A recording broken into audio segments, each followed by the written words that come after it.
এবার দক্ষিণ আফ্রিকার বিপক্ষে ম্যাচ হেরে সরাসরি যাদেরকে দুষলেন মাহমুদুল্লাহ রিয়াদ। তো সম্মানিত ভিউয়ার্স, বিস্তারিত জানুন পুরো ভিডিও জুড়ে। বল হাতে বাংলাদেশের কাজটা একদম সহজ করে দিয়েছিলেন তানজিম হাসান সাকিবরা। ব্যাট হাতে শুরুতের বিপরীতে তাওহিদ হৃদয়ের লড়াকু ইনিংস। মাহমুদুল্লাহ রিয়াদের সামনে সুযোগ আবারও নায়ক হওয়ার, তবে শেষ ওভারের রোমাঞ্চে 4 রানে হেরেছে টাইগাররা। নিউ ইয়র্কের নাসাউ কাউন্টি স্টেডিয়ামে রহস্যময় পিচে আগে ব্যাট করে দক্ষিণ আফ্রিকা 6 উইকেটে 113 রান সংগ্রহ করেছিল।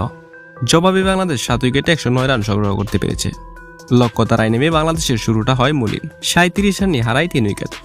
তানজিদ হাসান তামিম 9, লিটন দাস 9 এবং সাকিব আল হাসান করেন 4 রান। তবে এই দিনও ব্যর্থ হয়েছেন অধিনায়ক নাজমুল হোসেন শান্ত, করেছেন 23 বলে 14 রান, যার ফলে 50 রানেই নেই 4 উইকেট। সেখান থেকে মাহমুদুল্লাহ রিয়াদ ও তাওহিদ হৃদয় মিলে বাংলাদেশকে দেখায় পথ। রিয়াদকে এক পেশে রেখে সুযোগ পেলে বাউন্ডারি হাঁকিয়েছেন হৃদয়, কিন্তু 18তম ওভারে রাবাদার বলে আউট হয়ে যান এই ব্যাটার। তার আগে তিনি করেছেন 34 বলে 37 রান। তার বিদায়ের পর চেষ্টা করেছিলেন রিয়াদ, কিন্তু এবার আর নায়ক হওয়া হলো না তার, যার ফলে 109 রানেই থামতে হয়েছে টাইগারদেরকে। তবে দিন দুর্দান্ত বোলিং করেছেন বাংলাদেশি বোলাররা। তানজিম হাসান সাকিব একাই নিয়েছেন 3টি উইকেট। তার বোলিং ছিল দুর্দান্ত। অন্যদিকে ভালো বোলিং করেছেন তাসকিন আহমেদ এবং মুস্তাফিজুর রহমানরাও। তবে এই দিন জিতা ম্যাচটা হেরে রীতিমতো বিরক্ত হয়েছেন মাহমুদুল্লাহ রিয়াদ। তিনি বলেছেন, আমাদের ব্যাটিংদের বাজে ব্যাটিংয়ের কারণে ম্যাচটা হেরেছি। বিশেষ করে নাজমুল হোসেন শান্ত অত্যন্ত বাজে ব্যাটিং করেছে। সে দলের অধিনায়ক হিসেবে কোনো কাজই করতে পারছে না।